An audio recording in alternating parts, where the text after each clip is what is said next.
बच्चों, मेरा नाम है मोहित और आपका स्वागत है हमारे YouTube चैनल हिस्ट्री चैंपियन में।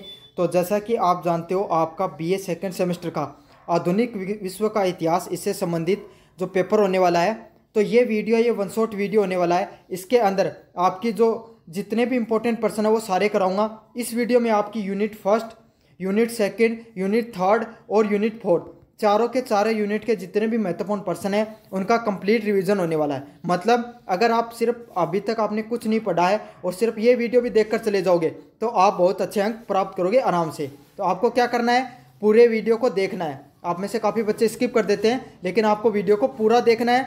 साथ के साथ मैं देख रहा हूँ कि 90% बच्चे हैं वो वीडियो देखते हैं लेकिन चैनल को सब्सक्राइब नहीं करते हैं, तो आप चैनल को सब्सक्राइब कर दो और वीडियो को लाइक कर देना। आपको तो देखो पूरा वीडियो को और बताना कमेंट बॉक्स में कैसा लगा आपको ये वीडियो। हेलो बच्चों, मेरा नाम है मोहित और आपका स्वागत है हमारे यूट्यूब चैनल यूनिवर्सिटी चैंपियन में। तो जैसा कि आप जानते हो, आपका बीए सेकंड सेमेस्टर का जो इतिहास का पेपर होगा, आधुनिक विश्व का इतिहास, तो इससे संबंधित जो महत्वपूर्ण पर्सन है जो बार बार रिपीट होते हैं, उनकी पूरी सीरीज जब वो मेरे यूट्यूब चैनल पर मैं आपको करवा रहा हूँ। तो उसका जो पहला प्रश्न है, धर्म सुधार आंदोलन से आप क्या समझते हो और यूरोप में इस आंदोलन से क्या राजनीतिक और सामाजिक प्रभाव पड़े। आपको इस पर सविस्तार टिप्पणी करनी है। काफ़ी इंपॉर्टेंट प्रश्न है ये। प्रश्न ऐसी कोई यूनिवर्सिटी नहीं है जिसमें रिपीट नहीं हुआ है, तो आपको बहुत अच्छे से करके जाना है। हो सकता है कल आपने एग्जाम देने जाओ और ये प्रश्न आपके सामने देखने को मिले। साथ के साथ ये प्रश्न अगर आप इस वीडियो को पूरा देख लोगे तो चाहे प्रश्न लघुतरात्मक आए, चाहे निबंधात्मक आए और चाहे अति लघुतरात्मक आए, आप इस प्रश्न को बहुत अच्छे से कर लोगे। तो चलो शुरू करते हैं अपन वीडियो को। इससे पहले आप वीडियो को शुरू करें, चैनल को सब्सक्राइब कर दो और वीडियो को लाइक कर दो। तो अपन बात करें, जैसे कि हम पहले भारत की बात करें, धर्म सुधार आंदोलन की बात करें। इससे पहले मैं आपको भारत में समझाऊं कि भारत में भी जो धर्म सुधार का आंदोलन हुआ था, उस आंदोलन को अपन किस नाम से जानते हैं? भक्ति आंदोलन के नाम से जानते हैं। अब भक्ति आंदोलन में भी क्या होता है कि जो पहले भारत में जो पाखंडवाद चलता था, जो यज्ञ वगैरह पे ज़्यादा लोग फोकस करते थे और जो बलि वगैरह ऐसी प्रथाएँ चलती थी, जातिवाद भी समाज में बहुत ज़्यादा फैल सकता था, तो कुछ लोगों का धर्म के ऊपर बहुत ज़्यादा प्रभाव बढ़ गया था। तो उसी को दूर करने के लिए भक्ति आंदोलन की शुरुआत होती है।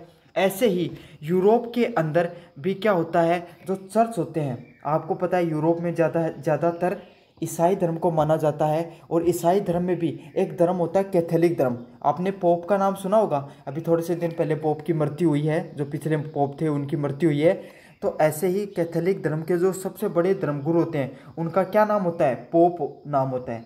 अब वो क्या करते हैं, वो जो चीज़ कह देते हैं वही करना पड़ता है। अब धीरे धीरे जैसे धर्म आगे बढ़ता है, तो आपको पता सभी व्यक्ति अच्छे नहीं हो सकते, उनमें भी क्या हो सकती है, विकृतियाँ पाई जाती हैं। तो क्या होने लगा, जो चर्च हैं उनके अंदर भ्रष्टाचार फैलने लगा। जो चर्च के जो पादरी हैं वो खुद ही भ्रष्टाचार करने लगे, तो समाज में क्या होने लगा, और जो कुप्रथाएं उनके द्वारा चलने लगी, वो ऐसे दिखाने लगे कि सिर्फ जो चर्च है, चर्च के द्वारा ही आपको क्या क्या किया जा सकता है, भगवान मिल सकता है। और पोप जो चीज़ बताएगा वही क्या है, एक अंतिम सत्य है इस दुनिया का। तो ऐसा होने लगा। तो उस समय एक बहुत बड़े विचारक, एक बहुत बड़े समाज सुधारक आए, जिनका नाम क्या था? Martin Luther. अब मार्टिन लूथर को ने कैसे धर्म सुधार आंदोलन लेकर आए, इससे पहले मैं आपको एक छोटी सी और कहानी सुना देता हूँ। होता क्या है, एक ना ये जो चर्च के जो मालिक, जो चर्च के जो पादरी होते हैं, इन्होंने एक विवेचना पत्र निकाला।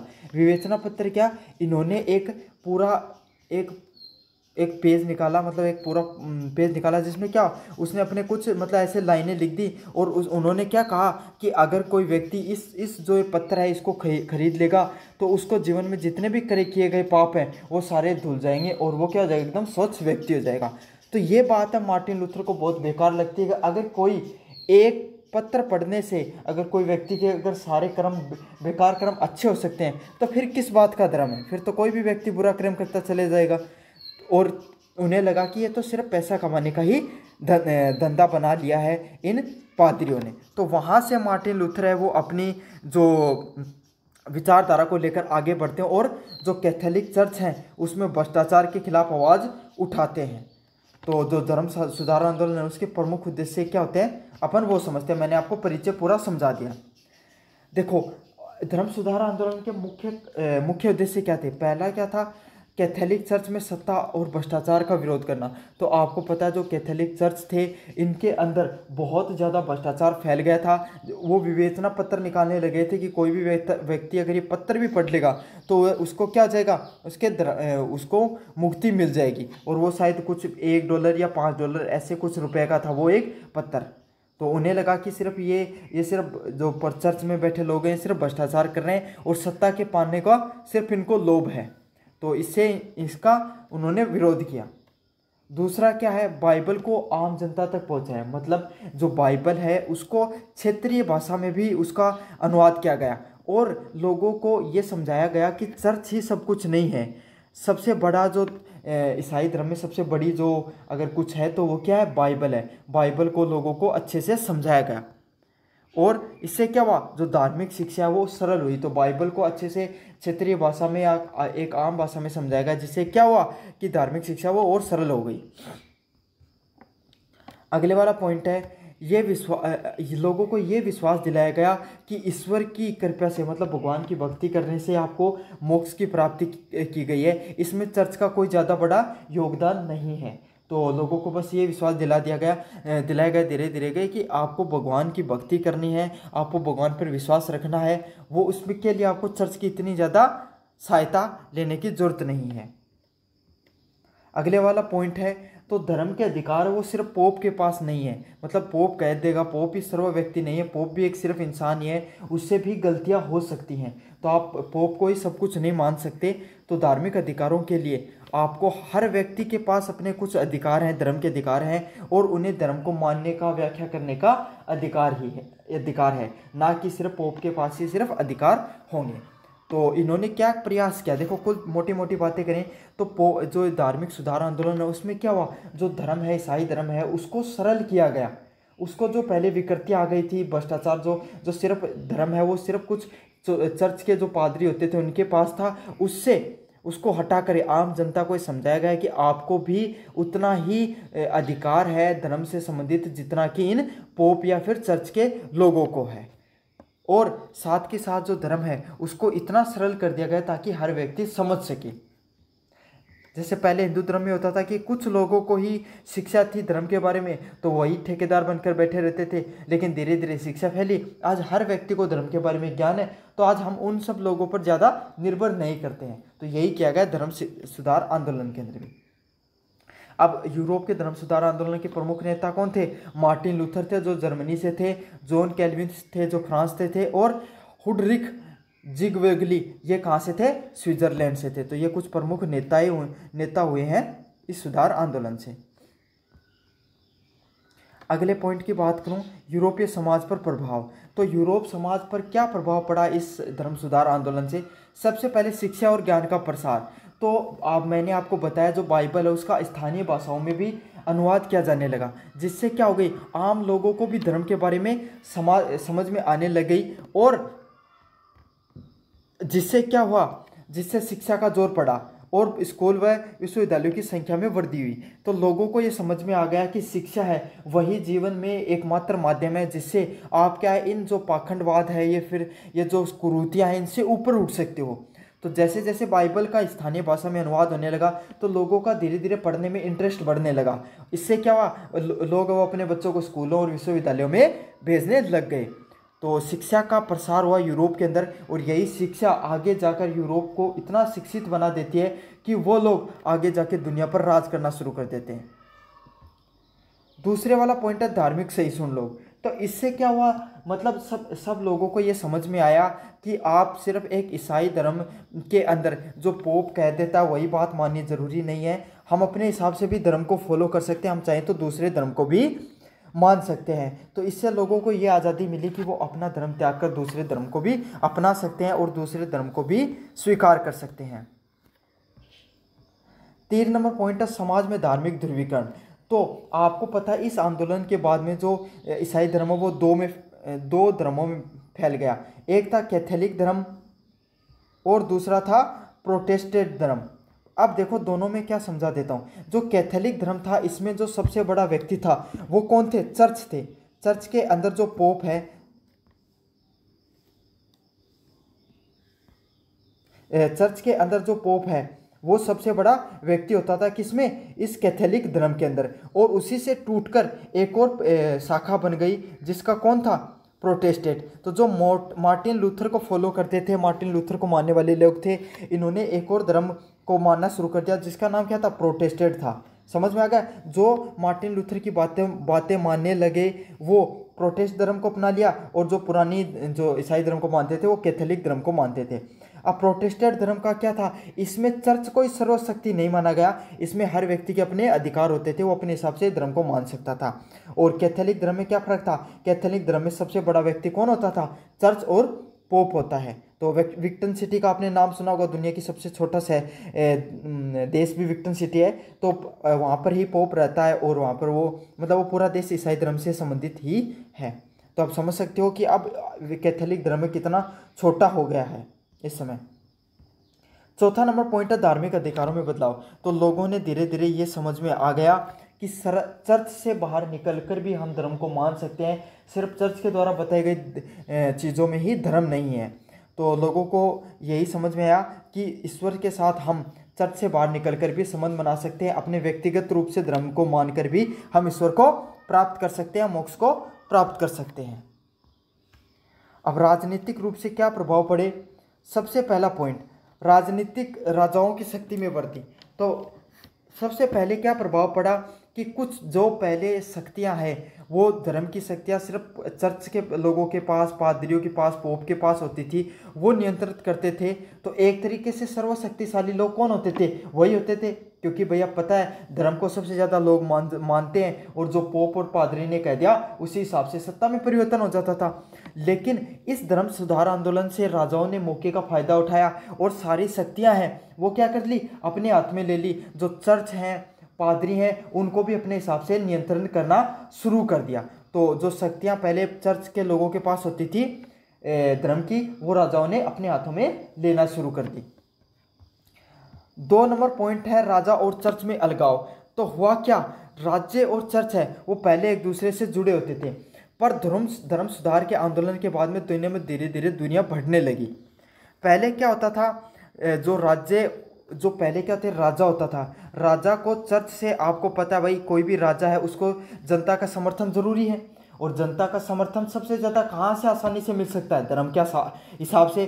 तो आपको भी पता है आज के समय भी नेता क्या करते हैं, अपने जो बड़े बड़े धर्मगुरु होते हैं उनके पास जाते हैं, उनसे दो खाते हैं। क्यों खाते हैं, ताकि जनता का समर्थन मिल सके। यही यूरोप में भी पहले होता था, राजा होते थे वो चर्च के जो पादरी वगैरह होते थे उन पर ज़्यादा निर्भर करते थे, ताकि जनता का उन्हें समर्थन बना रहे। इसीलिए पहले क्या होता था, राज्य और चर्च वो एक दूसरे से जुड़े होते थे। लेकिन जैसे राजाओं को पता चला कि पादरियों का विरोध होना शुरू हो गया, जनता का समर्थन नहीं रहा है, तो उन्होंने क्या कर लिया, धीरे धीरे जो सत्ता है वो अपने हाथों में लेना शुरू कर दी। इसीलिए राजा और चर्च है वो एक दूसरे से क्या हो गए, टूटना शुरू हो गए, उनका विरोध होना, एक दूसरे से अलगाव होना शुरू हो गया।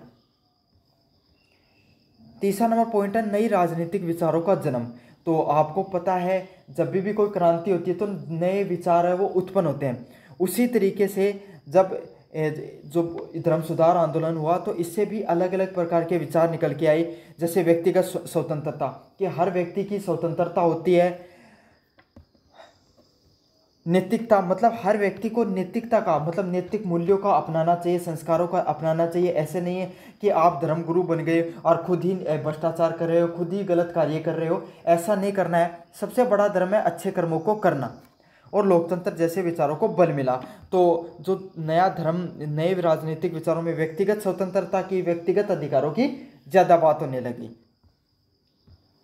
चौथा नंबर पॉइंट है नए राष्ट्र राज्य बने। तो जैसे इंग्लैंड में चर्च ऑफ इंग्लैंड की स्थापना, वहाँ पर धार्मिक स्वतंत्रता की नींव पड़ी। तो इंग्लैंड के अंदर चर्च ऑफ इंग्लैंड नामक एक संस्था उत्पन्न हुई, जहाँ पर क्या हुई, धार्मिक स्वतंत्रता मिलती है कि आप कोई भी धर्म को अपने हिसाब से मान सकते हो।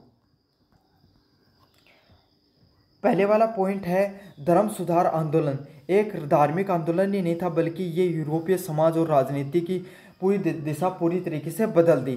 तो धर्म सुधार आंदोलन है, ये सिर्फ एक धार्मिक आंदोलन ही नहीं था, बल्कि यूरोप समाज में इसने राजनीति को पूरी तरीके से बदल के रख दिया था।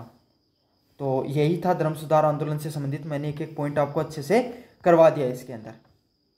हेलो बच्चों, मेरा नाम है मोहित और आपका स्वागत है हमारे यूट्यूब चैनल यूनिवर्सिटी चैंपियन में। तो जैसा कि आप जानते हो, आपका बीए सेकेंड सेमेस्टर का जो पेपर होता है आधुनिक विश्व का इतिहास, तो इसके संबंधित जो अगला महत्वपूर्ण प्रश्न है, नेपोलियन की प्रथम के पतन के कारण और उसके द्वारा किए गए विभिन्न सुधारों पर टिप्पणी कीजिए। तो नेपोलियन से संबंधित प्रश्न बहुत ज़्यादा इंपॉर्टेंट होता है और हर बार आप एग्जाम में पूछा ही जाता है। आपके भी एग्जाम में नेपोलियन से संबंधित प्रश्न जरूर आएगा। तो ये ऐसा प्रश्न मैंने बनाया है, इसको अगर आप पढ़ लेते हो तो चाहे कैसा भी प्रश्न आ जाए, निबंधात्मक रूप से प्रश्न पूछा जाए, चाहे लघुतरात्मक रूप से प्रश्न पूछा जाए और चाहे अति लघुतरात्मक रूप से प्रश्न पूछा जाए, आप इस प्रश्न को जरूर से कर लोगे। काफ़ी महत्वपूर्ण प्रश्न है, आपको वीडियो को अंत तक देखना है सबसे पहले, और चैनल को सब्सक्राइब कर लेना और वीडियो को लाइक कर देना अगर अभी तक लाइक नहीं किया है। तो आपको पता है फ्रांस है, फ्रांस के अंदर जो 18वीं शताब्दी चल रही थी, ठीक है, 18वीं शताब्दी चल रही थी 1750 के आसपास। उस समय फ्रांस की हालत दुनिया के अन्य यूरोपीय देशों से हालत बहुत ज़्यादा खराब हो गई थी, ठीक है। उस समय दो ही यूरोप के अंदर बड़े बड़े देश हुआ करते थे, एक था ब्रिटेन और दूसरा था फ्रांस। और ये क्या हुआ करते थे, ये एक दूसरे के बहुत बड़े विरोधी हुआ करते थे। समझ में आ गया? जैसे आज के इसमें भारत और चाइना है, ऐसे ही समझ लीजिए एशिया के अंदर ऐसे ही ब्रिटेन और फ्रांस थे। इन दोनों के आपस में बनती नहीं थी, लेकिन हुआ क्या, फ्रांस के अंदर जो कमज़ोर राजनेता आए, कमज़ोर जो राजा आए, इसके कारण क्या हो गई, यूरोप की हालत है वो बहुत बेकार हो गई। लेकिन 18वीं के सदी के अंत में एक नेपोलियन बोनापार्ट नामक एक व्यक्ति को वहाँ के राजा के द्वारा उसको अपना सेनापति बनाया जाता है। बहुत अच्छा कार्य करता है और धीरे धीरे उसको ये समझ में आ जाती है, वो एक बहुत समझदार व्यक्ति रहता है, ठीक है। अच्छे भाषण देने आते हैं लोगों को, उसको जो मैनिपुलेट करने की अच्छी पावर होती है उसके अंदर। तो वो क्या कर देता है, जैसे ही उसके राजा की मृत्यु होती है तो 1799 में वो खुद सत्ता संभालनी शुरू कर देता है। और 1804 के अंदर जो नेपोलियन बोनापार्ट है वो खुद को सम्राट घोषित कर देता है। और ना सिर्फ सम्राट घोषित करता है, वो लोगों को एक नई उम्मीद देता है कि हम फ्रांस के लोग दुनिया के सबसे सर्वश्रेष्ठ लोग हैं, आओ हम सब मिलकर इस दुनिया को जीतने का प्रयास करें। ये कुछ सब होते हैं नेपोलियन बोनापार्ट के, और ये अपनी देशभक्ति के बारे में लोगों को जागृत करता था। और आपको पता है कोई भी राजा के द्वारा देशभक्ति के माध्यम से जन समर्थन प्राप्त करना सबसे आसान है। अगर कोई भी राजा है, समझ लीजिए, अगर वो देशभक्ति के नाम पर और धर्म के नाम पर आपसे वोट मांग रहा है, जन समर्थन प्राप्त कर रहा है, तो हमेशा समझ लेना कहीं ना कहीं वो राजा आगे जाकर आपको पता चलेगा कहीं ना कहीं इसमें भारी नुकसान है आपका। और यही करता नेपोलियन बोनापार्ट भी, वो धीरे धीरे पूरे यूरोप को जीतने का प्रयास करता है। कुछ युद्ध वो जीतता भी है, लेकिन बहुत से युद्ध वो हार भी जाता है। और 1815 में उसकी क्या हो जाता है, अंत हो जाता है। लेकिन पतन तो होता है उसका, लेकिन नेपोलियन बोनापार्ट ने फ्रांस को एक पूरी दुनिया के सामने एक अलग दिशा दी। नेपोलियन बोनापार्ट बशर्ते ही चाहे 14-15 साल ही उसने राज किया, लेकिन हम सब दुनिया में नेपोलियन का नाम जानते हैं। उसने कुछ ऐसे कार्य किए। तो सबसे पहले हम देखेंगे उसके प्रमुख पत्तनों को, बाद में देखेंगे, पहले अपन देखेंगे उसके द्वारा क्या सुधार किए गए। उल्टा शुरू करेंगे। पहला है नेपोलियन द्वारा किए गए पहले प्रमुख सुधार। तो नेपोलियन ने क्या सुधार किए, इन्होंने लागू किया नेपोलियन कोड। तो नेपोलियन कोड क्या था, इसमें इन्होंने आधुनिक नागरिक कानूनों की व्यवस्था की शुरुआत करी। जो आज आपको भी पता है हमारे द्वारा जो फ्रांस के कानून से भी प्रेम्बल के अंदर कुछ नियम लिए गए हैं, उसमें क्या क्या है, इन्होंने नेपोलियन ने क्या क्या लागू किया, समानता। नेपोलियन ने बताया कि हर नागरिक है फ्रांस के अंदर, जितने दिन मैं राजा हूँ, क्या है, सभी लोग समान हैं। पहले जो यूरोप हुआ करता था वहाँ पे क्या सामंतवादी प्रथा चलती थी। जो जमींदार लोग थे, पैसे वाले लोग थे, वो खुद को ऊंचा समझते थे, वही लोग राज करते थे। और जो नीचे वर्ग हुआ करता था वो उसको कोई महत्व ज़्यादा नहीं हुआ करता था। लेकिन नेपोलियन बोनापार्ट इसीलिए पॉपुलर हुआ क्योंकि उसने सभी लोगों को समान अधिकार देने शुरू किए। दूसरा पॉइंट है संपत्ति का अधिकार। संपत्ति का अधिकार मतलब नेपोलियन बोनापार्ट ने कहा कि आपके पास जो संपत्ति है उसका ये जो हमारे देश के राजा का अधिकार नहीं है, राज्य का अधिकार नहीं, बल्कि आपका खुद का अधिकार है। तो ये संपत्ति का अधिकार किसने दिया, नेपोलियन बोनापार्ट ने दिया। अगले वाला पॉइंट है धर्मनिरपेक्षता। धर्मनिरपेक्षता मतलब आप अपने हिसाब से कोई भी जो कानून जो धर्म है उसको अपना सकते हो। तो ये सब जो नियम है, ये सब जो सिद्धांत है वो किसके द्वारा दिए गए? नेपोलियन बोनापार्ट के द्वारा दिए गए। और इसी के वजह से वो फ्रांस के अंदर सबसे ज़्यादा पॉपुलर हुआ। और हम सब जानते हैं आज भी इन सब कई देशों ने न्याय प्रणाली पर आधारित है। तो भारत के अंदर भी ये सभी जो मौलिक अधिकार थे उनके रूप में दिया गया कि समानता का अधिकार और संपत्ति का अधिकार पहले था, लेकिन उसको बदल दिया गया बाद में, कानून ने अधिकार कर दिया मौलिक अधिकार से। और धर्मनिरपेक्षता आज एक मौलिक अधिकार है भारत में भी। तो यही है, ये सब चीज़ें किसके द्वारा दी गई थी? नेपोलियन के द्वारा बताई गई थी सबसे पहले। 2 नंबर प्रश्न है प्रशासनिक सुधार। तो नेपोलियन बोनापार्ट ने ना सिर्फ जो अधिकार दिए लोगों को, प्रशासन में सुधार करना भी शुरू किया, क्योंकि प्रशासन सही होगा तो जनता का कार्य भी अच्छे से होंगे और राजा भी मजबूत होगा। तो उन्होंने एक अच्छी प्रशासनिक प्रणाली को लागू करना शुरू किया था नेपोलियन ने। इससे क्या हुआ? अधिकारियों की जो नियुक्ति है वो पहले क्या होती थी? अपने चाटुकारिता के आधार पर या फिर जो वंशागत आधार पर होती थी। लेकिन नेपोलियन बोनापार्ट ने समझा कि ऐसे तो हमारा पतन होगा। इन्होंने क्या किया? अधिकारियों की जो नियुक्ति है वो योग्यता के आधार पर करना शुरू की। तो नेपोलियन बोनापार्ट ने दूसरा क्या सुधार किए? प्रशासनिक रूप से चीज़ों को सुधार की। 3 नंबर पॉइंट है शैक्षणिक सुधार। तो शिक्षा में सुधार सबसे महत्वपूर्ण सुधार होते हैं, नेपोलियन बोनापार्ट ने समझा। और इन्होंने वहाँ सरकारी स्कूल लाइसेंस नामक एक संस्था होती थी जिसमें बच्चों को मुफ्त में शिक्षा दी जाती थी, जो सरकारी स्कूल होते थे उनकी भी स्थापना करी। तो नेपोलियन बोनापार्ट ने काफ़ी सुधार किए, इसीलिए वो इतना ज़्यादा पॉपुलर हुआ। पूरी दुनिया में आज भी उसका नाम चलता है। धार्मिक सुधार। तो धार्मिक सुधार किस प्रकार के थे? चर्च और जो राज्य थे उनके बीच में संतुलन किया।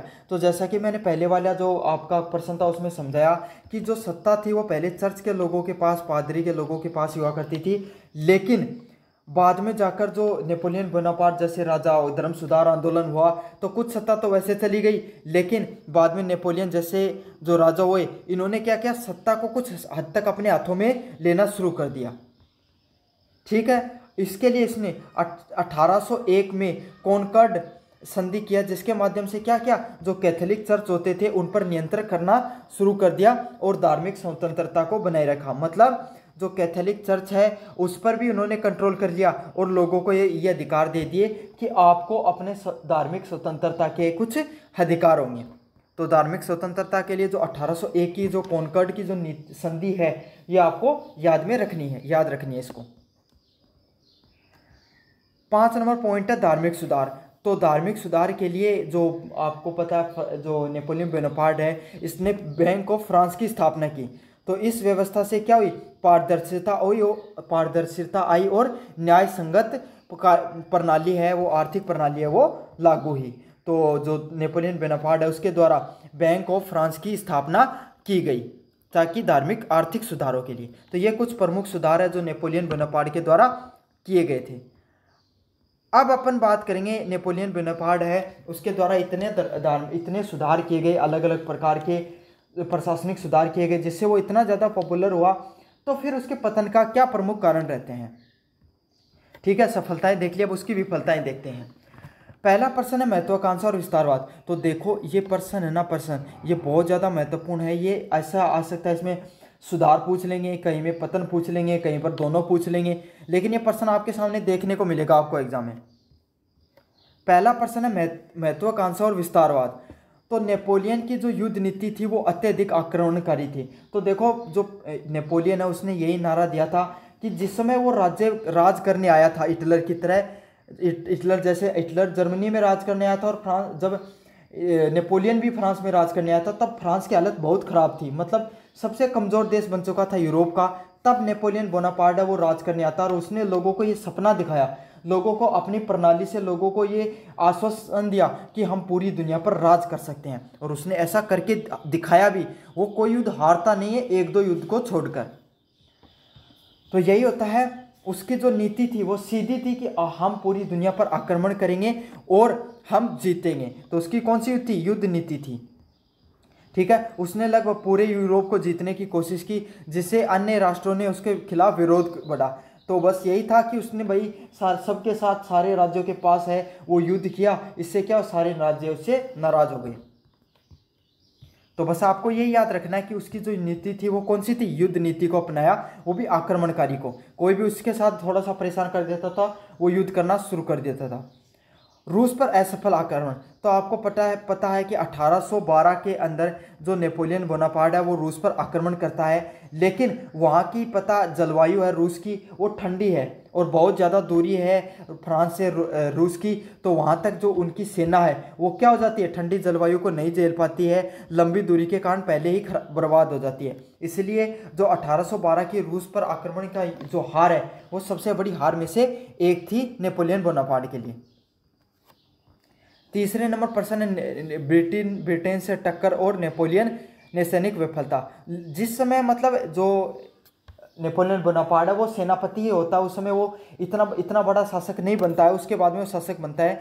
तो उस समय ट्राफलगर की एक लड़ाई होती है, समझ गए, 1805 के अंदर, जहाँ पर ब्रिटिश की नौसेना है वो फ्रांस की नौसेना से लड़ती है और फ्रांस की नौसेना को जो नेपोलियन बोनापार्ट है वो लीड कर रहा होता है। लेकिन वहाँ पर क्या होती है, उस फ्रांसीसी नौसेना को ब्रिटेन की जो नौसेना वो हरा देती है। तो यहाँ पर ये भी हुआ था कि जो नौसेना है ब्रिटेन की नौसेना है उसने फ्रांस की नौसेना को 1805 में बैटल ऑफ ट्राफलगर में हरा दिया था। बस ये याद रख लेना, उसमें उसकी पतन का कोई महत्वपूर्ण इतना ज़्यादा योगदान रहा नहीं है। उसके बाद तो वो राजा बनता है। महाद्वीपीय व्यवस्था, कॉन्टिनेंटल सिस्टम, तो नेपोलियन बोनापार्ट क्या करता है, उस समय पता है आपको जो ब्रिटेन है वो फ्रांस से ज़्यादा विकसित देश था, तो ये क्या कर देता है, नेपोलियन है वो बहुत बड़ा राजा बन जाता है, उसने कई देशों को जीत लिया है। तो वो यूरोप के अन्य देशों पर दबाव बनाता है कि वो ब्रिटेन से बना हुआ सामान है, व्यापार है, वो नहीं करेंगे। समझ में आ गया। लोग भाई मजबूरी में मानना भी शुरू कर देते हैं नेपोलियन बोनापार्ट की बात, लेकिन होता क्या है, बात तो मान लेते हैं, लेकिन फ्रांस के पास इतने संसाधन नहीं थे कि वो पूरी दुनिया है या जो पूरा यूरोप है उसको जो सारे चीज़ें सारी वस्तुएं वो प्रोवाइड करवा सके। तो इससे क्या हुआ, फ्रांस है वो अपनी मतलब जो उसका उद्योग इतना विकसित नहीं था कि सारी वस्तुएं प्रोवाइड करवा सके, तो इससे फ्रांस की जो बेइज्जती होती है, फ्रांस का थोड़ा जो लोगों को जो अलग देश है वो क्या होते हैं, फ्रांस से नाराज़ हो जाते हैं और धीरे धीरे ब्रिटेन की पॉपुलैरिटी और बढ़ जाती है और ब्रिटेन का व्यापार है वो घटने के बजाय और बढ़ जाता है। तो इससे अंततः क्या होता है, फ्रांस की अर्थव्यवस्था है उसको ही नुकसान हो जाता है। 5 नंबर प्रश्न, यूरोप में राष्ट्रवाद का उदय। तो मैंने पता है जो नेपोलियन बोनापार्ट है उसका तो जो मुख्य लक्ष्य यही था कि उसने राष्ट्रवाद जो देशभक्ति के आधार पर ही उसने अपना जो राज्य उसकी नींव रखी थी।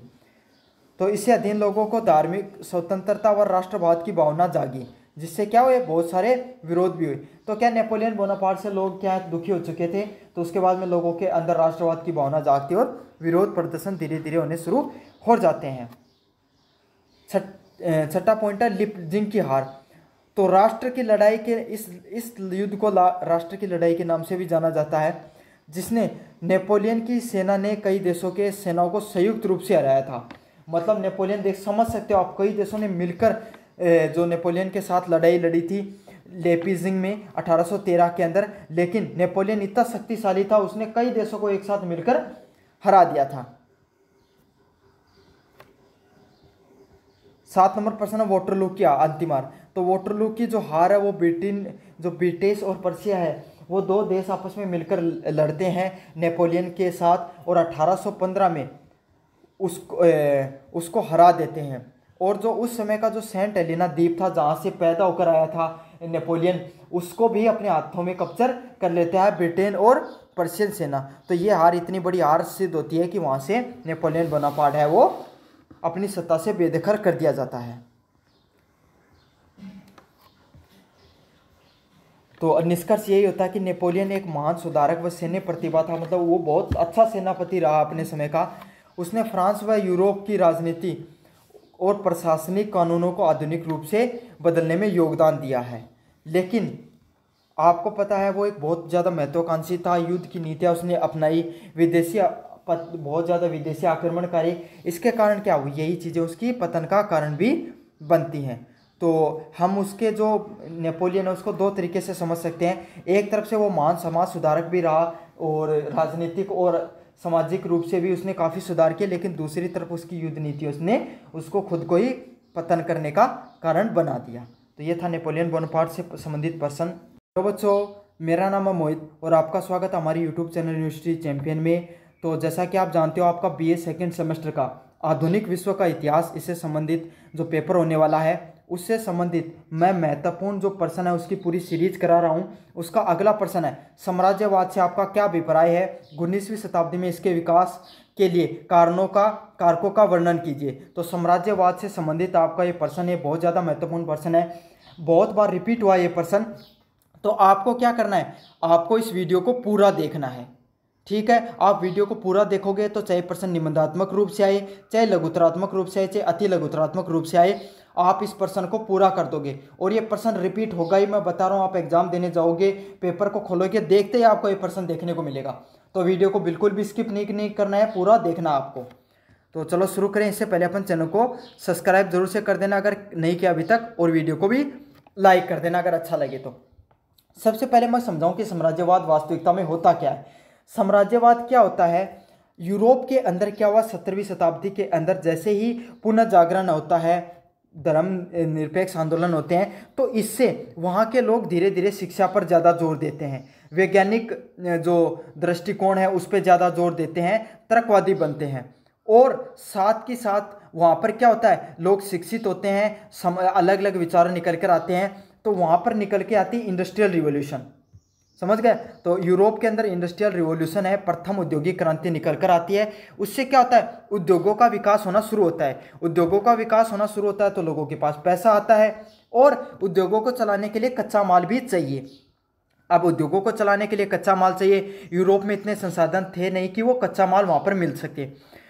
अब यूरोप के जो अन्य देश थे उनके अंदर एक प्रकार की होड़ मच जाती है कि पूरी दुनिया से जाकर देशों को खोज करना और वहाँ से क्या करना, कच्चा माल निकाल कर लेकर आना। तो ये लगभग चीज़ें 1500 या 1600 शताब्दी के आसपास सभी देश हैं वो अलग अलग देशों की खोज करते हैं, और वो पहुँचते हैं एशिया और अफ्रीका के अंदर। वहाँ के लोगों, वहाँ क्या देखते हैं, वो देखते हैं वहाँ के लोग हैं वो इतने ज़्यादा शिक्षित नहीं हैं, और वहाँ पर संसाधन भी बहुत ज़्यादा हैं। तो ये धीरे धीरे जो यूरोप के लोग हैं इन्होंने क्या करना शुरू कर दिया, अपनी शिक्षा, अपनी औद्योगिक क्रांति, पैसे और हथियारों के माध्यम से, और अपनी कूटनीति व राजनीति की वजह से क्या करते थे, एशिया और अफ्रीका के देश हैं वहाँ पर पहले आते तो ये व्यापारी बनकर हैं, लेकिन धीरे धीरे उन पर नियंत्रण करना शुरू कर देते हैं। तो इसी नियंत्रण को क्या कहलाता है, ये साम्राज्यवाद कहलाता है, इंपेरियलिज्म कहलाता है। मुझे उम्मीद है कि समझ में आ गया। इसका उदाहरण है ब्रिटेन का, ईस्ट इंडिया कंपनी है ब्रिटेन का भारत पर राज करना। इसी चीज़ को इंपेरियलिज्म, साम्राज्यवाद के नाम से जाना जाता है। तो इसकी परिभाषा देख लें, एक शक्तिशाली राष्ट्र द्वारा कमजोर देश पर राजनीतिक, आर्थिक, सामाजिक व सांस्कृतिक रूप से नियंत्रण स्थापित करना। तो जो शक्तिशाली देश होते हैं वो क्या करते थे, कोई भी कमज़ोर देश देख लेते थे जो राजनीतिक रूप से उन लोगों को इतनी ज़्यादा समझ नहीं है, आर्थिक रूप से वो इतने मजबूत नहीं है, सामाजिक और सांस्कृतिक रूप से भी इतने ज़्यादा मजबूत नहीं है, कमज़ोर हैं। तो उन्हीं लोगों पर वो क्या कर लेते थे, राज करना शुरू कर देते थे, नियंत्रण करना शुरू कर देते थे। इसी को इंपेरियलिज्म कहा जाता है। ये देश क्या करते थे, साम्राज्यवादी देश है, ये दूसरे देश पर अपना राज जमाते थे और वहाँ के संसाधनों का भी क्या करते थे, दोहन करते थे। तो आपको पता है अंग्रेज है वो यहाँ से, भारत से ऐसी कोई चीज़ नहीं है जो लेकर नहीं गए। यहाँ का कच्चा माल हो गया, यहाँ की कृषि हो गई, यहाँ से टैक्स हो गया, पैसा हो गया, सब कुछ बाहर से लेकर यूरोप भेज दिया इन्होंने। अगले वाला प्रश्न है, सरकार, व्यापार, संस्कृति और सेना के माध्यम से दूसरे देश पर नियंत्रण करना ही साम्राज्यवाद कहलाता है। तो ये दोनों डेफिनेशन काफ़ी इंपॉर्टेंट है। एक शक्तिशाली देश की कमज़ोर देश पर राजनीतिक, आर्थिक, सामाजिक और सांस्कृतिक रूप से नियंत्रण हासिल करना भी साम्राज्यवाद कहलाता है, और सरकार, व्यापार और संस्कृति और सेना के माध्यम से दूसरे देश पर नियंत्रण करना भी साम्राज्यवाद कहलाता है। तो आपको ये दोनों डेफिनेशन को अच्छे से रट लेना है, याद कर लेना है, और दूसरे पेपर में आपको लिख के आनी है। तो अब जो वास्तविक, ये तो हमने समझा कि साम्राज्यवाद होता क्या है, क्यों विकास होता है, क्यों साम्राज्यवाद फैलता है इतना, इस बारे में समझेंगे। तो पहला औद्योगिक क्रांति। तो आपको पता है जो यूरोप है वहाँ पे औद्योगिक क्रांति निकल कर आती है।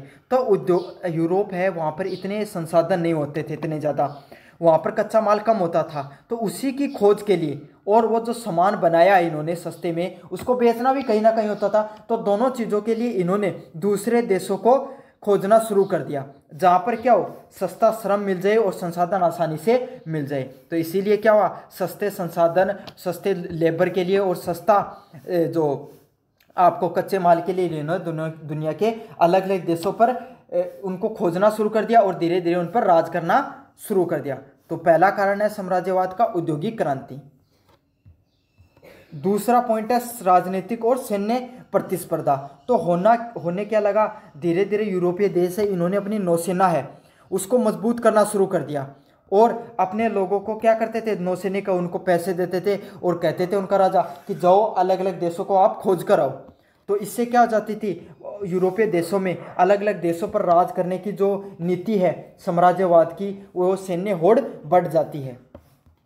साथ के साथ क्या होता था, समुद्री मार्गों पर, और उस समय यह भी होता था यूरोप में, जो देश जिस मार्ग को खोज लेता था कहीं पर पहुंचने के लिए, उस मार्ग पर वो क्या कर लेता था, नियंत्रण कर लेता था।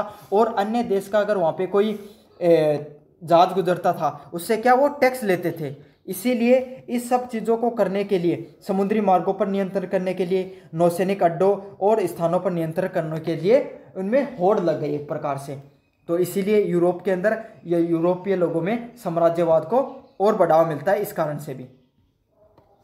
राष्ट्रीय गौरव और प्रतिष्ठा की भावना, तो इससे क्या, जो यूरोपीय देश हैं वो उनमें ये भावना हो गई कि हम जितने ज़्यादा देशों पर नियंत्रण करेंगे इतने ही ज़्यादा हमारी शक्तिशाली, इतनी हमारी पूरी दुनिया में धाक जमेगी। तो इस सब चीज़ों को वो राष्ट्र की प्रतिष्ठा का प्रतीक के रूप में मानते थे। और जैसा कि यूरोपीय लोगों कहते थे कि हमारा जो ब्रिटेन के लिए कहावत होती थी कि जो ईस्ट इंडिया कंपनी है या ब्रिटेन है उसका कभी भी सूरज अस्त नहीं होता था, क्योंकि पूरी दुनिया पर राज करती थी ईस्ट इंडिया कंपनी या ब्रिटेन, तो इसलिए उनका कभी भी जो सूरज नहीं उगता था। आपको पता, जापान से लेकर अमेरिका का तक इन्होंने राज किया है। तो जापान में दिन उगता था उसमें अमेरिका में छिपता था, जापान में छिपता था उसमें अमेरिका में उग जाता था। तो यही चीज़ है, इसीलिए ब्रिटेन के लिए कहा जाता था कि उनका सूरज कभी भी अस्त नहीं होता था। चौथा नंबर पॉइंट है धार्मिक व सांस्कृतिक कारण। तो आपको पता है जो यूरोपीय लोग हैं इन्होंने सिर्फ लोगों संसाधनों का ही सिर्फ शोषण नहीं किया, बल्कि इन्होंने, इनका जो धर्म था ईसाई धर्म था, ठीक है, ईसाई धर्म था एशिया में, उसका भी प्रचार प्रसार करना शुरू कर दिया। तो एशिया में तो ईसाई धर्म फिर भी इतना ज़्यादा पॉपुलर नहीं हुआ, लेकिन अफ्रीका में आज भी मुख्य रूप से अगर कोई धर्म अपनाया जाता है तो वो कौन सा है, ईसाई धर्म है। और वो धर्म किसकी देन है, यूरोपीय लोगों की ही देन है। वो क्या कहते थे, हम ईसाई धर्म के जो मिशनरी होते थे वो क्या कहते थे, वो कहते थे कि हम इस ईसाई धर्म के माध्यम से आप लोगों को शिक्षित और सभ्य बना रहे हैं। तो यही होता था।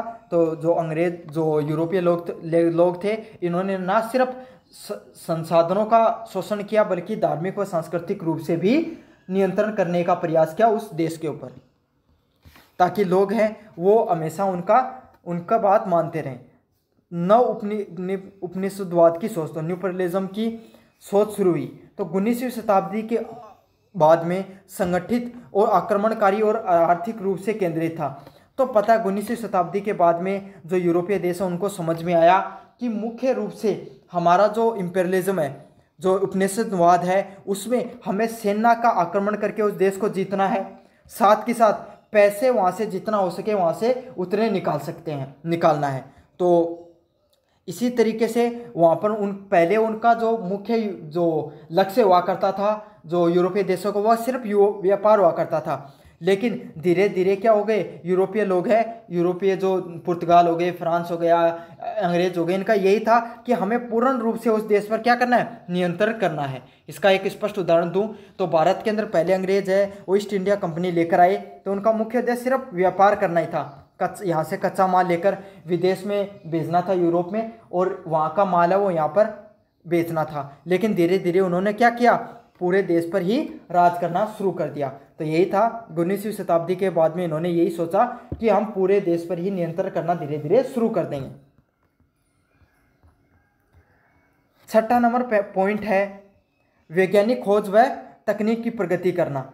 तो इन्होंने जो अंग्रेज हैं इन्होंने बहुत नौकायान तकनीक हो गई, रेलवे हो गया, जो तार व्यवस्था हो गई और हथियार हो गए, तो इनके पास है ना आधुनिक तकनीक थी, इन्होंने वैज्ञानिक खोजों पर ज़्यादा जोर दिया।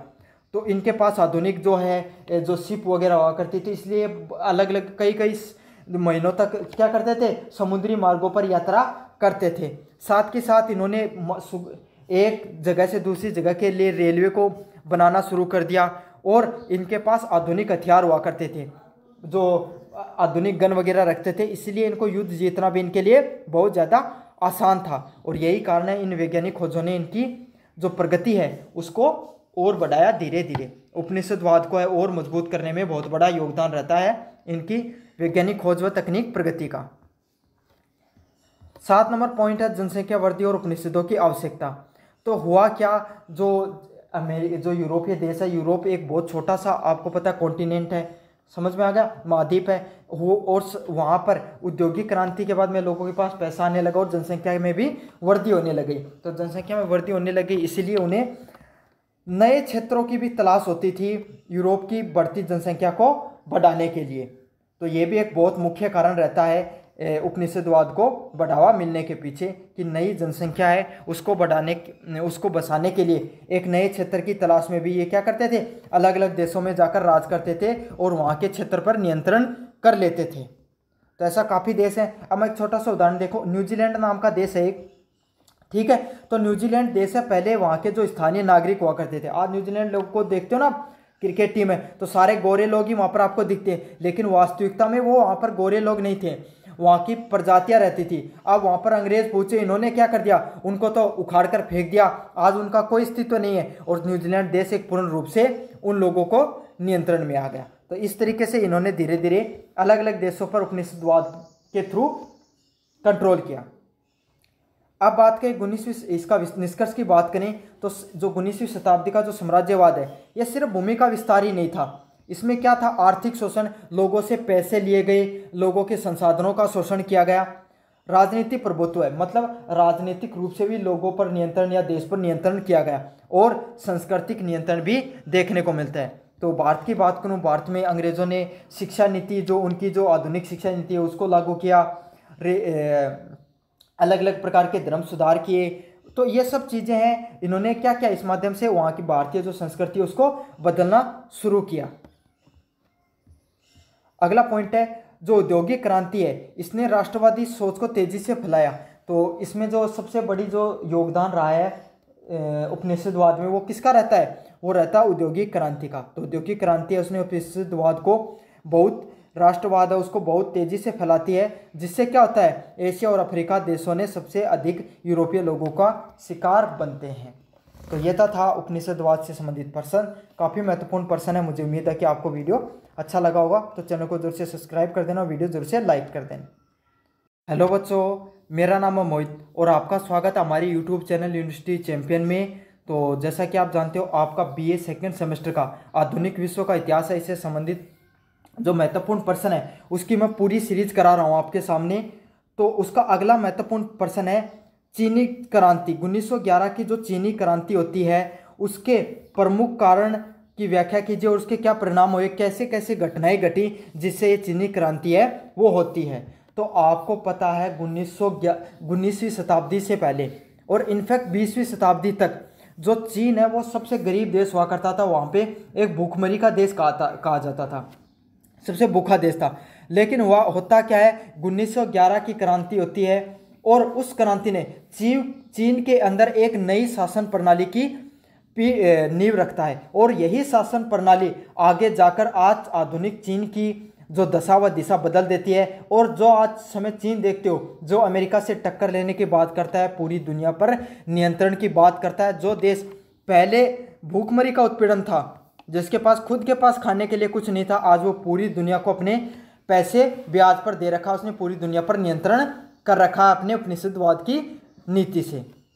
तो यही है, यही 1911 की क्रांति है जिसने चाइना की या चीन की पूरी दशा व दिशा बदलती है। तो काफ़ी महत्वपूर्ण है क्रांति, से काफ़ी बार प्रश्न आते हैं, अलग अलग भाषा बदल कर अलग अलग प्रकार के प्रश्न आएंगे, लेकिन जो प्रश्न आपको चीन की क्रांति से संबंधित होगा या फिर डॉक्टर सनयुत सान से संबंधित होगा, तो आपको यही प्रश्न करके आना है। तो इस प्रश्न को अगर आप पूरा कर लेते हो तो चीनी क्रांति से संबंधित या डॉक्टर सन यत सेन से संबंधित कोई भी प्रश्न आए, चाहे निबंधात्मक रूप से आए, चाहे लघुतरात्मक रूप से आए, चाहे अति लघुतरात्मक रूप से आए, आप उस प्रश्न को बहुत अच्छे से कर लोगे। तो चलो शुरू करते हैं अपन पहला इस वीडियो को। देखो, जो 1911 की क्रांति है इसको सिंघाई क्रांति के नाम से भी जाना जाता है। और चीन के अंदर पिछले 2000 साल थे, वहाँ से मंचू वंश है उसका जो राज है वो चल रहा था, ठीक है। और इस जो क्रांति के बाद में उस मंचू वंश है उसका क्या हो जाता है, एक अंत है वो हो जाता है, और उस मंचू वंश के साथ राजशाही का भी अंत हो जाता है, और चाइना है वो एक रिपब्लिक गणराज्य बनता है, ठीक है। कैसा देश बनता है, रिपब्लिक देश है, उसकी गणराज्य देश की क्या होती है, स्थापना होती है। और इस क्रांति के जो प्रमुख नेता थे वो कौन थे, डॉक्टर सुन यत सेन है, वो इसके प्रमुख नेता माने जाते हैं, और इन्हें ही चाइना का आधुनिक जनक के नाम से भी जाना जाता है। डॉक्टर सुन यत सेन को चीन का आधुनिक जनक के रूप में देखा जाता है, और वही इसके प्रमुख नेता भी थे। तो अब इसके प्रमुख कारण क्या रहे 1900 क्रांति के चाइना के, तो पहला कारण था मुंचू वंश की भ्रष्टाचार और असमता। तो ये जो मुंचू वंश है वो चाइना का नहीं रह के मैंचुरियन देश है, मैंचुरियन खाने वाली नहीं, ये एक मैंचुरियन जो मंचूरियन एक प्रजाति है वहाँ के थे। तो चीनी जनता एक तो पहली बात बाहरी व्यक्ति को वैसे ही पसंद नहीं करती थी, साथ के साथ इनके प्रशासन में बहुत ज़्यादा भ्रष्टाचार था, ठीक है। भारत की तरह वहाँ पर भी बहुत ज़्यादा भ्रष्टाचार था। इससे क्या हो गई, एक तरफ तो जनता भूखमरी से मर रही थी, दूसरी तरफ ये वंश है ये भ्रष्टाचार करके अपना जीवन है वो बहुत भोगविलासिता से जी रहा था। तो इसके कारण लोग हैं वो इसको पसंद नहीं करते थे, और लोग इसका विरोध करने लगे धीरे धीरे करके। 2 नंबर पॉइंट है पश्चिमी शक्तियों का हस्तक्षेप। तो होता क्या है, जो चाइना के ऊपर अफीम युद्ध होता है उसके बाद में जो ब्रिटेन हो गई, फ्रांस हो गई और जापान है उसने कब्जा कर लिया था, ठीक है। और वो क्या करते थे, वहाँ के लोगों का शोषण करते थे, वहाँ के लोगों से जो संसाधन है चाइना से वो निकाल कर लेके जाते थे। इससे लोगों को लगा कि चाइना की जो संप्रभुता है, जो एकता है और राष्ट्रवाद है उसका नुकसान हो रहा है। तो धीरे धीरे लोगों के अंदर ये बात अंदर घर कर गई, और उनके अंदर देशभक्ति की भावना का बढ़ावा मिलना शुरू हो जाता है, और राजा है जो मंचू वंश है उसका क्या होता है, विरोध होना शुरू होता है। तीसरा नंबर पॉइंट है आर्थिक समस्याएं और गरीबी। तो उस समय है जो चाइना है उसके अंदर गरीबी है वो एक मुख्य जो है समस्या थी। अत्यधिक कर था, बहुत ज़्यादा कर लगाया जाता था, और जो बेरोजगारी है, क्योंकि चाइना भी है वो पता आपको उस समय सबसे बड़ी जनसंख्या वाला देश होता था भारत के बाद, उसके बाद में भारत हुआ करता था, लेकिन चाइना सबसे ज़्यादा जनसंख्या वाला देश था। संसाधन बहुत है, ज़मीन बहुत है चाइना के पास, लेकिन 80% तो चाइना के अंदर रेगिस्तान ही है, 20% ज़मीन है वही रहने लायक है। तो वहाँ की जनता आज के समय जैसे भारत में बेरोजगारी है वैसे बेरोजगारी थी, कर बहुत ज़्यादा था, भूखमरी थी, और साथ के साथ होता क्या था, जो चाइना के प्रमुख शहर थे वहाँ से जो क्या होती नदियाँ निकलती थी, बड़ी बड़ी नदियाँ, और वो वहाँ पर बाढ़ फैलाती थी। तो हर साल वहाँ पर बाढ़ आ रही थी, बेरोजगारी और जनता कर से पहले से क्या बहुत ज़्यादा परेशान हो रखी थी। तो इसीलिए जो आर्थिक समस्याएं और गरीबी है इससे भी जनता बहुत ज़्यादा परेशान थी। अगले वाला पॉइंट है सुधारों में असफलता। तो मंचू वंश है इसने बहुत से सुधार करने का प्रयास किया, ऐसी बात नहीं कि मंचू वंश ने कोई प्रयास नहीं किया अपने तरफ से। इन्होंने शिक्षा व सेना में बदलाव तो किए ताकि जनता को थोड़ा समर्थन प्राप्त कर सके, लेकिन जनता को ये समझ में आया कि ये जो बदलाव है शिक्षा और सेना में किए गए हैं ये सिर्फ दिखावटी हैं, ये आधे अधूरे हैं, ये पूरे मन से नहीं किए गए हैं। उनका वास्तविक मतलब सिर्फ जनता का समर्थन प्राप्त करना है, ना कि बदलाव करना है, अपनी सत्ता चलाना है, ना कि बदलाव करना है। तो इसीलिए लोगों को जो मंचू वंश है इसके खिलाफ क्या हुआ, विरोध की भावना उत्पन्न होने लग गई कि इनके जो सुधार थे वो भी अच्छे से लागू नहीं हो पाए। 5 नंबर पॉइंट है राष्ट्रीय चेतना और जागरण। तो फिर क्या होता है, धीरे धीरे लोग समझदार होना शुरू होते हैं। तो वहाँ पर एक क्रांतिकारी निकल के आता है, डॉक्टर सुन यत सेन। सुन यत सेन है, उसने 3 मुख्य प्रिंसिपल दिए, सिद्धांत दिए। उसका पहला क्या था, राष्ट्रवाद। तो जैसा कि पता आपको, जो यूरोपीय शक्तियाँ वो चाइना पे नियंत्रण करके रखती थी, तो इसके लिए लोगों में राष्ट्रवाद की भावना को उत्पन्न करने का कार्य किया डॉक्टर sun यat-सेन ने। ठीक है, फिर समझाया उन्होंने लोकतंत्र को। तो उन्होंने बताया कि पूरी दुनिया के अंदर लोकतंत्र है वो लग चुका है, लोगों की जो अधिकार है, लोगों की जनता के जो अधिकार है वो सबसे ज़्यादा महत्वपूर्ण है। तो इन्होंने जनता को लोकतंत्र का महत्व समझाया, लोकतंत्र के बारे में लोगों को अच्छे से बताया कि हर व्यक्ति, उसके मानव अधिकार होते हैं, उसके कुछ मौलिक अधिकार होते हैं, ये लोकतंत्र की, और ये सब चीज़ें कहाँ मिलेंगी आपको, इस राजवंश को हटाकर लोकतंत्र को जब तुम लागू कर लोगे तब ये सब चीज़ें तुम्हें मिल जाएंगी। तीसरा पॉइंट है जनजीवन का कल्याण। तो डॉक्टर sun यat-सेन ने देखा कि लोग हैं वो भूखमरी हो गई, बाढ़ हो गई, और जो इन सब समस्याओं से तृप्त हैं, कर से संबंधित तब से परेशान हो चुके हैं। तो इसी के लिए इन्होंने जनजीवन, मतलब आम व्यक्ति उसके जीवन को कैसे कल्याणकारी, कैसे उसको आगे बढ़ाया जाए, कैसे लोगों में खुशहाली लाई जाए, इसके लिए इन्होंने तीसरा सिद्धांत दिया, जनजीवन से संबंधित, कल्याण से संबंधित। तो ये 3 सिद्धांत वो दिए, और तीनों सिद्धांत क्या थे, उस समय के जो चीन है उसकी जो व्यवस्था है उसको देखते हुए सिद्धांत दिए। और इन्हीं सिद्धांतों के कारण उन्हें और अधिक सफलता मिली और अधिक जनता का समर्थन मिला, क्योंकि जनता पहले ही इन सब चीज़ों से परेशान थी और इन्होंने लोगों को नई उम्मीद दी। 6वां नंबर पॉइंट है सेना में असंतोष। तो जो युवा सैनिक थे और अफसर थे वो जो मंचू जो शासन था उसके खिलाफ हो गए थे और उनके राष्ट्रवादी विचार फैला रहे थे। तो जो सेना है, अगर वही कोई भी राजा के खिलाफ हो जाएगी तो उसका पतन होना तो निश्चित है। तो यही होता था। तो युवा सैनिक थे वो मंचू सरकार के खिलाफ हो गए थे। इससे राष्ट्रवाद की भावना है जो उनके अंदर वो और प्रज्वलित हो गई, वो और ज़्यादा राष्ट्रवाद की भावना फैला रहे थे लोगों के बीच में और सेना के बीच में। इसीलिए जो मंचू वंश है उसका पतन होना एकदम निश्चित हो गया। तो ये कुछ प्रमुख 6 पॉइंट थे जिसके वजह से जो मंचू वंश है वो सत्ता से बेदखल होता है और 1911 की क्रांति होती है। अब क्या प्रमुख घटनाएं रही हैं मंचू वंश को हटाने के लिए? तो पहली घटना है 10 अक्टूबर 1911 को वुचांग का विद्रोह है।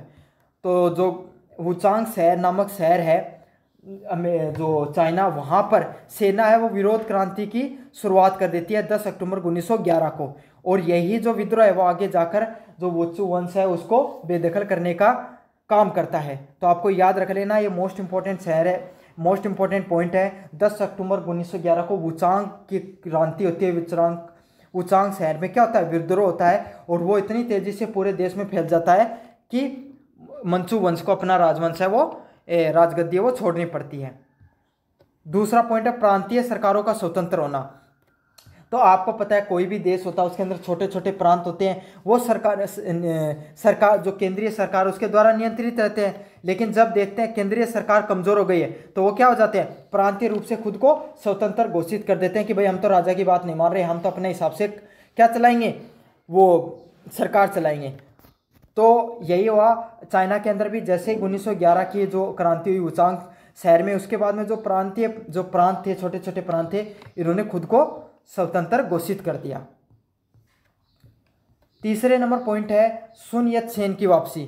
तो अमेरिका से जो sun यat-सेन है क्रांतिकारी है, वो अमेरिका से लौटता है, लोगों को राष्ट्रवाद के बारे में, लोकतंत्र के बारे में, जनजीवन के कल्याण के बारे में बताता है और लोगों को एक नई उम्मीद निकल कर आती है। लोगों को लगता है कि हमारे जो इस ये गरीबी से पीड़ित हैं, परेशानी से पीड़ित हैं, इस राजवंश से, उसकी जो हमारे मसीहा कौन है, sun यat-सेन ही है। हमारे लिए यही एक नई उम्मीद की किरण है। तो sun यat-सेन ने भी जो 1911 की क्रांति को उत्पन्न करने में बहुत बड़ा योगदान रहता है। चौथा नंबर पॉइंट है जनवरी 1912 में गणराज्य की स्थापना। तो 1 जनवरी 1912 को चीन को गणराज्य घोषित कर दिया गया।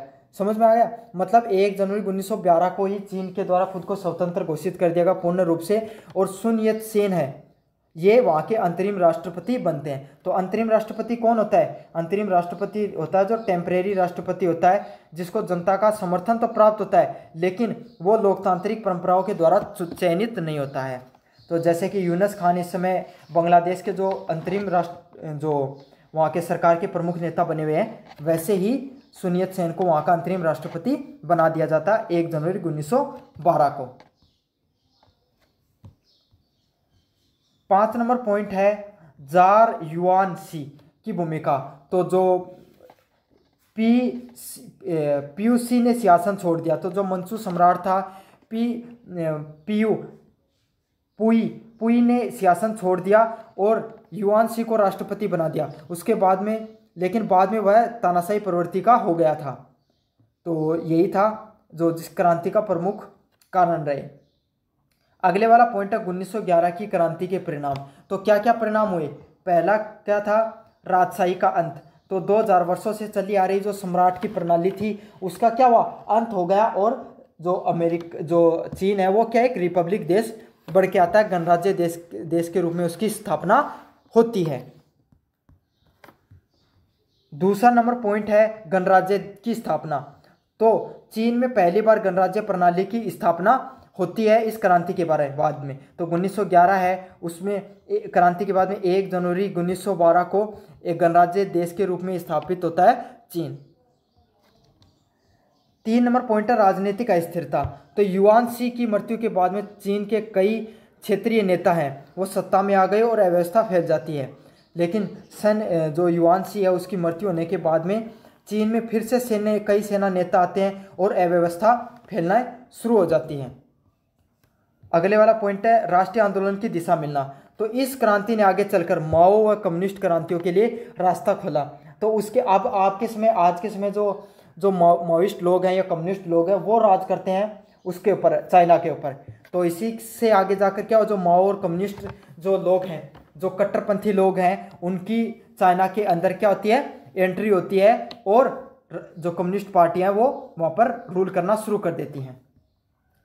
5 नंबर पॉइंट है सुन यत सेन की लोकप्रियता। तो सुन यत सेन को जो चीन है उसके आधुनिक जनक के रूप में भी देखा जाता है और उन्हीं के जो विचार हैं वही आगे जाकर लोगों के लिए प्रेरणा बनते हैं, लोगों के लिए एक नई आधुनिक चीन को बनाने में उनका मुख्य योगदान रहता है। लेकिन आगे जाकर सुन यत सेन को हटाकर जो माओ है वो तो मर जाते हैं, उसके बाद में जो कम्युनिस्ट लोग हैं वो राज करना शुरू कर देते हैं। तो शी जिनपिंग है वो कम्युनिस्ट पार्टी से ही आते हैं, आपको पता है। निष्कर्ष क्या है? 1911 की चीनी क्रांति ने सिर्फ सत्ता में परिवर्तन नहीं किया बल्कि लोगों के अंदर एक राष्ट्रीय भावना, राजनीतिक बदलाव और लोकतंत्र की तरफ पहला कदम था। तो इससे क्या हो, लोगों के अंदर राष्ट्रीय भावना है वो फैलती है, राजनीतिक बदलाव तो होता ही होता है और लोकतंत्र है वो लागू हो जाता है। हालांकि लेकिन धीरे धीरे आगे जाकर अस्थिरता फैलनी शुरू हो जाती है सुन यत सेन के बाद में, और उसके बाद में चीनी इतिहास में ऐतिहासिक मोड़ आता है इस क्रांति के तहत। तो ये तो था 1911 की चाइना की क्रांति। आपको कैसा लगा वीडियो अपने कमेंट बॉक्स में ज़रूर से बताना, वीडियो को लाइक करना और अपने दोस्तों को ज़रूर से शेयर करना। धन्यवाद। हेलो बच्चों, मेरा नाम है मोहित और आपका स्वागत है हमारी यूट्यूब चैनल यूनिवर्सिटी चैंपियन में। तो जैसा कि आप जानते हो, आपका बीए सेकंड सेमेस्टर का जो आधुनिक विषयों का इतिहास होता है, इससे संबंधित जो महत्वपूर्ण प्रश्न होते हैं उनकी मैं पूरी वेब सीरीज करा रहा हूँ। तो उसका प्रश्न है कि वो जो बिस्मार्क है वो जर्मनी का वास्तविक निर्माता के रूप में माना जाता है। इस पर आपको इस जो व्याख्या है, इस पॉइंट है, इस पर आपको क्या करनी है? सविस्तार टिप्पणी करनी है। तो जर्मनी में जो बिस्मार्क है उसके बारे में आपको सविस्तार टिप्पणी की जाती है। उसे जर्मनी का वास्तविक संस्थापक क्यों माना जाता है, एकीकरण का शिल्पकार क्यों माना जाता है, आपको उसके बारे में बताना है। काफ़ी महत्वपूर्ण प्रश्न है। अगर ये वीडियो हर यूनिवर्सिटी में ये प्रश्न काफ़ी बार रिपीट होता है, तो अगर इस वीडियो को आप कंप्लीट देख लेते हो, चाहे प्रश्न निबंधात्मक रूप में आए, चाहे लघुतरात्मक रूप में आए, चाहे अति लघुतरात्मक रूप में आए, इस प्रश्न को आप बहुत आराम से कर लोगे। तो अपन शुरू करें इससे पहले आप चैनल को सब्सक्राइब कर दो और वीडियो को लाइक से ज़रूर से कर दें। तो बिस्मार्क है वो जर्मनी का, आपको पता है, जो पर्शिया का प्रधानमंत्री था और उसने क्या क्या 19वीं शताब्दी के अंदर, उस समय जो पूरा यूरोप था जो पूरी राजनीतिक रूप से अस्थिरता का शिकार हो चुका था, उस समय इसने जो जर्मनी है, जर्मनी में को एक महान शक्ति और पूरा यूरोप का केंद्र बनाने का कार्य किया। इसने अपनी युद्ध नीतियां और कुशल जो राजनीतिक नीतियां इस तरीके से कूटनीति लागू करी कि पूरे यूरोप में खुद तो क्या कर लेता था, युद्ध लड़ लेता था, युद्ध लड़ के अपनी ज़मीन है उसको बढ़ाता चला गया जर्मनी के साथ, और पूरी दुनिया को उलझा कर रखा। और जैसे ही मौका मिला जर्मनी को एक महासंघ बना दिया। तो यही था बिस्मार्क को, इसीलिए जर्मनी का एकीकरण का शिल्पकार कहा जाता है, जर्मनी राज्य का निर्माता भी कहा जाता है। तो समझ में आ गया। ओटोमन बिस्मार्क है, ये 19वीं शताब्दी का एक राजनीतिक होता था और पर्शिया का प्रधानमंत्री भी था। ठीक है, इसने अपनी कूटनीतियाँ और जो युद्ध नीतियों से पूरी जो जर्मनी है उसको एकजुट किया, और इसी कारण उसे क्या कहा जाता है, जर्मनी का निर्माता भी कहा जाता है। तो इसका क्या क्या योगदान रहे बिस्मार्क के, वो कौन सी नीतियाँ रही हैं उसकी, जिसके वजह से इसे जर्मनी का एकीकरण इसने किया। तो सबसे पहले जो नीति है वो उसने क्या अपनाई, लोहे और रक्त की नीति। तो इसने सीधी सीधी एक ही बात कही कि भाषणों से सिर्फ काम नहीं चलेगा, बल्कि हमें युद्ध लड़ने होंगे और अपने राष्ट्र को मजबूत करना होगा। तो जो बिस्मार्क है उसने अपने राष्ट्र को मजबूत करने पर जोर दिया। उसने जर्मनी को मजबूत करने पर जोर दिया, समझे। और अपनी क्या हो, उसने जर्मनी की एकता और युद्ध शक्ति से माध्यम से हासिल किया। वो क्या करता था, उसने आपको आगे जाके बताऊंगा 4-5 युद्ध लड़े, ऑस्ट्रेलिया के साथ मिलकर डेनमार्क को हरा दिया, ब्रिटेन को हराया। तो इससे क्या हुआ, इन युद्धों के माध्यम से क्या हुआ, आपको पता है जो युद्ध जीतता है उसका प्रभावशालीता अपने आप बढ़ जाती है। तो ये युद्ध का काफ़ी इंपॉर्टेंट युद्ध जीतता है, जिससे जर्मनी का प्रभुत्व क्या हो जाता है और बढ़ जाता है। इसने अलग अलग प्रकार के युद्ध लड़े हैं और इन युद्धों में सबसे बड़ी बात है ये जीतता है। सबसे पहला डेनमार्क का युद्ध, तो ऑस्ट्रिया के साथ मिलकर, ऑस्ट्रेलिया के साथ मिलकर जो बिस्मार्क है उसने युद्ध लड़ा डेनमार्क के खिलाफ और डेनमार्क को हरा देता है, और वहाँ का सेसेल्गी व होल्स्टीन क्षेत्र उस पर विजेता हासिल कर लेता है। तो आपको पता है कोई भी व्यक्ति अगर युद्ध जीतता है या उसका, तो उसका प्रभुत्व वो अपने आप ही फैल जाता है, क्योंकि सब बात सत्ता का, पावर का, शक्तिशाली व्यक्ति का तो सभी लोग क्या करते हैं, सम्मान करते हैं। तो यही बात है, डेनमार्क का युद्ध होता है 1864 के अंदर, उसके कारण इसका प्रभुत्व और फैल जाता है। अगले वाला पॉइंट है ऑस्ट्रिया युद्ध। तो जो ऑस्ट्रेलिया है, ऑस्ट्रेलिया के साथ युद्ध किया था, और इससे क्या हुआ, इस युद्ध में ऑस्ट्रेलिया को हराकर उस समय क्या हुआ करता था, ऑस्ट्रेलिया और जर्मनी का एक कॉन्फेडरेशन होता था, जर्मन महासंघ। तो इस जर्मन महासंघ कॉन्फेडरेशन को तो क्या कर देता है, हटा देता है, और शक्तियां अपने हाथ में लेकर उत्तर जर्मन महासंघ की स्थापना कर देता है। तो पहले उसको लगता था कि भाई शक्ति अपने हाथों में नहीं है, तो इस ऑस्ट्रेलिया को हराकर, ऑस्ट्रेलिया नहीं है, ऑस्ट्रिया है, ऑस्ट्रिया देश है, ये यूरोप का देश है, ऑस्ट्रेलिया एक अलग देश है। तो ऑस्ट्रिया है वो जर्मनी महासंघ का हिस्सा हुआ करता था, तो उसको तो हराकर उसे भंग कर देता है और उत्तर जर्मनी महासंघ की स्थापना कर लेता है। अगले वाला प्रश्न है फ्रांस के साथ युद्ध। तो 1870 और 71 के अंदर क्या होता है, फ्रांस है, मैंने बताया था फ्रांस महाशक्तिशाली देशों में से एक माना जाता था। तो इसने फ्रांस को हरा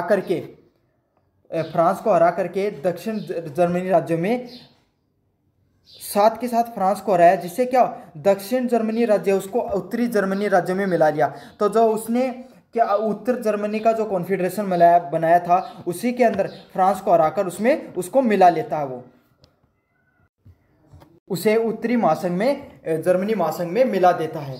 तो ये ऑस्ट्रेलिया को भी हरा देता है, जो फ्रांस है उसको भी हरा देता है, और जो दक्षिण जर्मनी राज्य थे उनको उत्तरी जर्मनी राज्य जो उसका खुद का कॉन्फेडरेशन है उसमें भी मिला लेता है।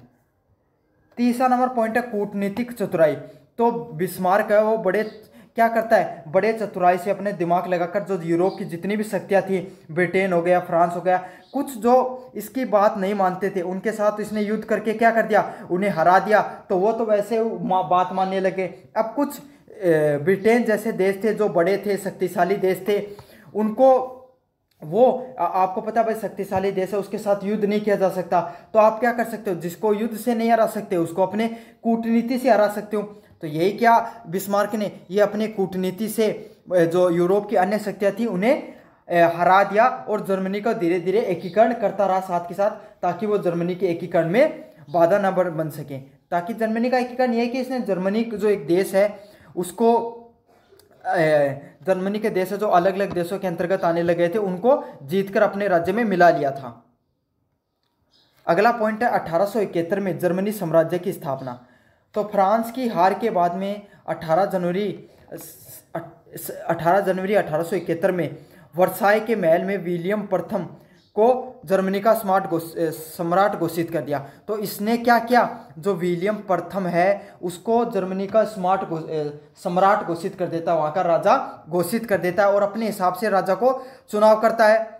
तो इससे क्या होती है, एक आधुनिक जर्मनी साम्राज्य की स्थापना होती है। तो इसके साथ वो अपने हिसाब से राजा को चुनाव करता है और वहीं से एक नई जर्मनी राज्य की स्थापना होती है 1871 के अंदर।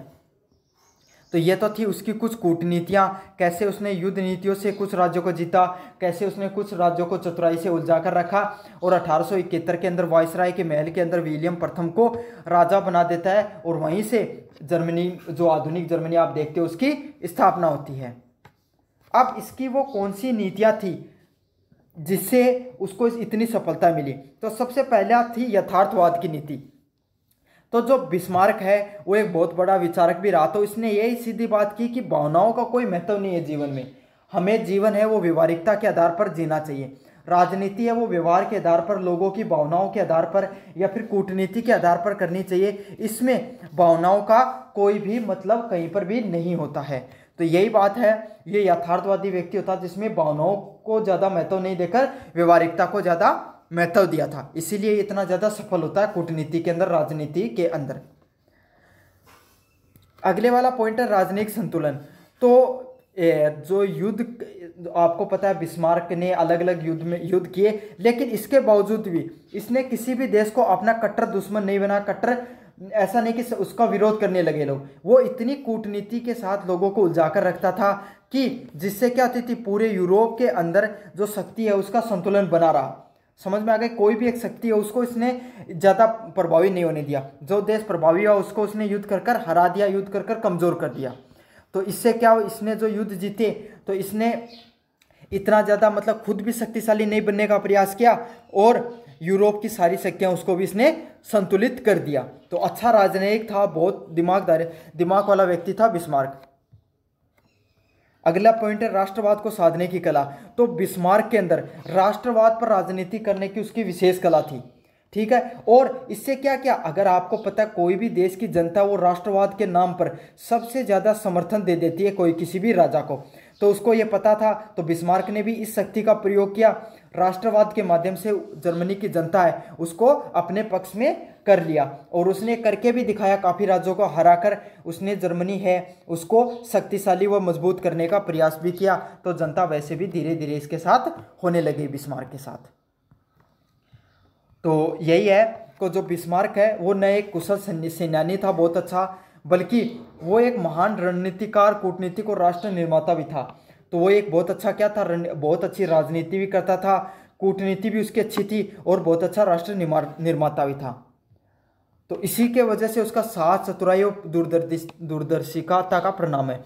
तो आज जो वर्तमान जर्मनी साम्राज्य देखते हो ये उसी की देन है। उसने जो युद्ध लड़े, उसने जो अपनी चतुराई दिखाई, उसने जो कूटनीति का प्रयोग किया, उसी का परिणाम है आज के समय अपन जो जर्मनी राज्य को देखते हैं। इसीलिए बिस्मार्क को जर्मनी राज्य का वास्तविक निर्माता कहा जाता है। ये बात पूर्ण रूप से सत्य है। तो था ये तो था आपका पूरा पर्सन। बिस्मार्क से संबंधित काफ़ी मोस्ट इंपॉर्टेंट पर्सन है, देख लेना, आपके सामने ये पर्सन जरूर से देखने को मिलेगा आपके पेपर में। तो अभी तक अगर चैनल को सब्सक्राइब नहीं किया तो चैनल को सब्सक्राइब कर दो अगर आप वीडियो अच्छा लगा तो।